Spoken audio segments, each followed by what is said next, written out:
As I cautiously approached the locked apartment basement, my heart raced with fear and a sense of impending doom.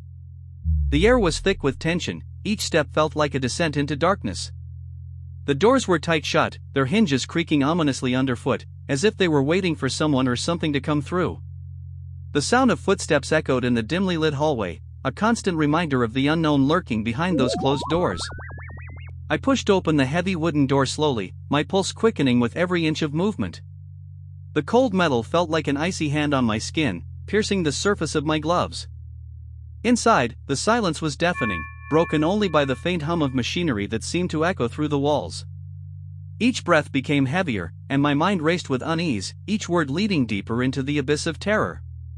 The sight before me was both terrifying and overwhelming, a faceless caretaker standing guard over a locked apartment basement, his presence palpable yet unseen. The darkness stretched out before me like a thick, unyielding cloak, making it difficult to move forward without risking injury. My breaths grew labored, and my hands trembled slightly as I gripped the door tighter, trying to maintain my balance amidst the oppressive atmosphere. Each step felt heavier than the last, and my heart raced with the fear that threatened to consume me. The faceless caretaker stood guard above the dimly lit stairs, his eyes scanning the room below with an air of authority. The silence was deafening, punctuated only by the distant sound of footsteps echoing off the cold stone walls. Sweat poured down my back, mingling with the sweat that dripped from his hands as he meticulously wiped the polished surface of the lock.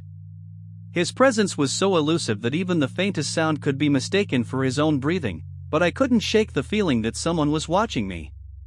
The weight of responsibility pressed down upon me, knowing that any misstep or intrusion would likely result in a catastrophic outcome. I let out a deep breath, attempting to calm myself before continuing, the fear gnawing at every nerve cell. Each step felt like an eternity, each drop of sweat turning into a dripping stream as I made my way through the dimly lit hallway. My heart pounded in my chest, racing faster than the relentless pace of my steps, and the air around me seemed to hold 1,000 ghosts.